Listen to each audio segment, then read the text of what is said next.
Ada yang unyu-unyu ini katanya. Dari Ketum mana kamu? Jogja.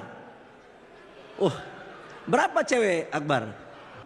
Ketua-ketua umum BPD HIPMI se-Nusantara yang saya cintai. Ada yang unyu-unyu ini katanya. Dari Ketum mana kamu? Jogja. Berapa cewek Akbar?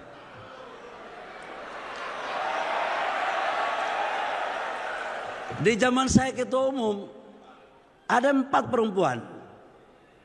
Saya itu sangat berpihak betul sama perempuan. Saking saya berpihaknya kepada perempuan, dalam sejarah Partai Golkar nggak pernah wakil ketua DPR itu dari perempuan. Kali ini saya kasih perempuan.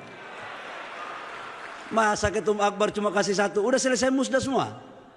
Udah selesai. Saya akan menjadi tim oposisi untuk mendukung perempuan HIPMI. Teman-teman pengurus DPP, BPP HIPMI dan peserta SDP yang berbahagia. Yang pertama saya menyampaikan ada salam hangat dan hormat dari Bapak Presiden Prabowo kepada seluruh kader HIPMI dari Aceh sampai Papua. Seyogyanya kemarin beliau yang akan membuka acara itu di istana, tapi karena satu dan lain hal sehingga nggak bisa, karena hari Jumat itu juga kita outlook ekonomi di Danantara, jadi saya diperintahkan untuk datang. Sekalipun saya tahu HIPMI itu paling pekerjaan yang paling berat adalah bangun pagi. Bangun pagi, dan saya hari ini bangun pagi hanya untuk HIPMI. Saya akhirnya jam 4 sebelum jam subuh kita sudah bangun. Biasanya habis subuh kita. Tapi semalam kalian tidur jam berapa? Biasanya kan ada forum-forum ketua umum formal. Habis itu forum ketum-ketum tidak formal. Pembahasannya itu tidak formal, lebih banyak daripada formal. Baik teman-teman semua, saya diminta oleh Ketum Akbar untuk menyampaikan beberapa hal penting.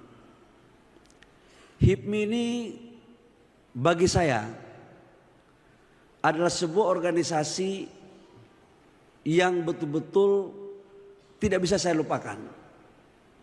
Seperti kalau orang pacaran, HIPMI inilah cinta pertama saya. Berkesan gitu. Kenapa Bapak Ibu semua? Kita dilatih di sini. Dilatih leadership kita, dilatih untuk menjadi pengusaha, dilatih untuk fight, bekerja keras, pantang mundur, nasionalisme kita. Dan oleh karena itu menurut saya tidaklah heran kalau kemudian orang menganggap bahwa jebolan HIPMI itu sangat ditakuti, sangat disegani. Dan HIPMI adalah kawat candra di muka terbaik dalam pengalaman sejarah hidup saya. Ada pasti yang memprotes, itu tidak benar. Ya bikin aja kebenaran dia yang baru lagi kan. Masa berpikir aja nggak boleh gitu. Nah karena itu kalian ya berorganisasi dengan baik. Jam-jam malamnya jangan terlalu diperbanyak. Kalau bisa syariahnya juga ya. Tapi bagus juga itu, ada anggaran dasarnya HIPMI syariah tadi. Udah masuk? Syariahnya saja atau syariah lain-lainnya juga? Bapak Ibu semua, saya ingin menggambarkan tentang ekonomi sedikit. Ini agak serius, Hari ini global dalam konteks geopolitik dan geoekonomi itu dalam kondisi yang tidak menentu. Perang masih terjadi di mana-mana. Perang Ukraina Rusia sampai sekarang belum berakhir. Ketegangan di Timur Tengah itu juga masih berjalan. Konsensus PBB terhadap Israel Palestina juga belum selesai. Ditambah lagi dengan ketegangan geopolitik di Amerika Latin. Terakhir kemarin di Venezuela. Apa yang saya mau sampaikan ke Bapak Ibu semua? Tidak ada satu pakar ekonomi pun atau satu pemerintah di negara manapun sekarang yang bisa meramalkan tentang prospek ekonomi global. Karena kondisi yang tidak menentu. Dalam konteks itu, Indonesia dalam pertumbuhan ekonomi di kuartal keempat, alhamdulillah pertumbuhan kita di atas 5,3 sekian persen. Inflasi kita terjaga di bawah 3%.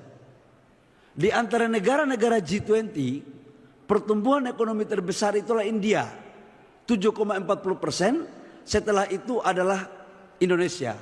Jadi kita harus bersyukur, sekalipun ekonomi global tidak bagus, dalam kondisi yang tidak baik, alhamdulillah Indonesia pertumbuhan ekonominya di atas 5,31%. Nah, ini terjadi kenapa?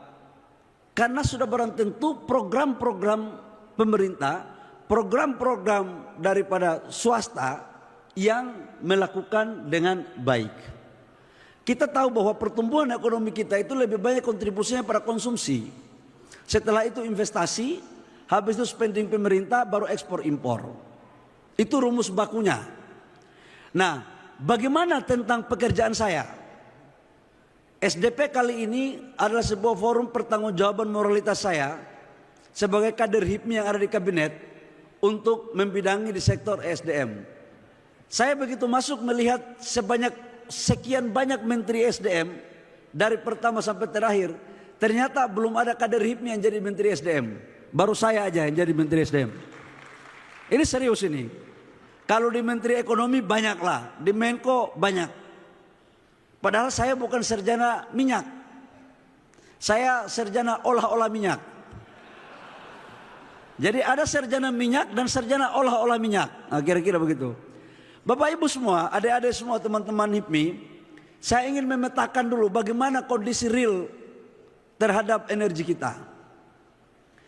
Lifting minyak kita kalau kita kaitkan di tahun 96-97 itu kurang lebih sekitar 1,5-1,6 juta barel per day. Itu tahun 97-98. Konsumsi kita itu hanya 500.000 barel per day. Ekspor kita 1 juta barel per day. Itulah kemudian kenapa Indonesia waktu itu masuk negara OPEC.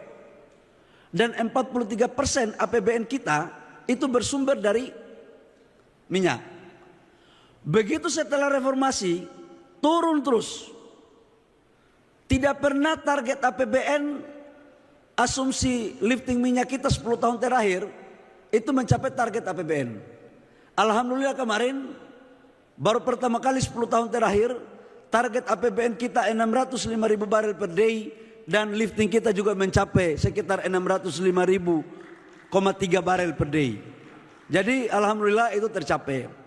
Nah, kenapa tidak tercapai? Sekarang kita impor 1 juta barel per day.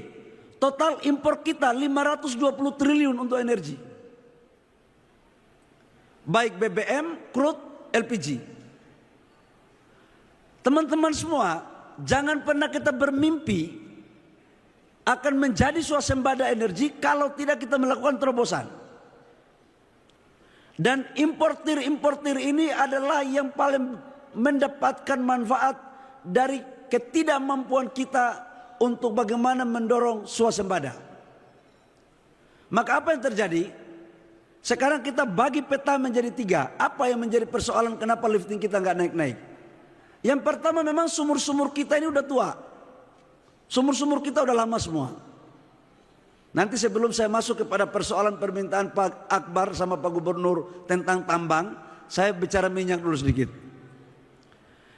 Sumur-sumur tua ini mau tidak mau kita harus intervensi lewat teknologi. Tidak ada cara lain.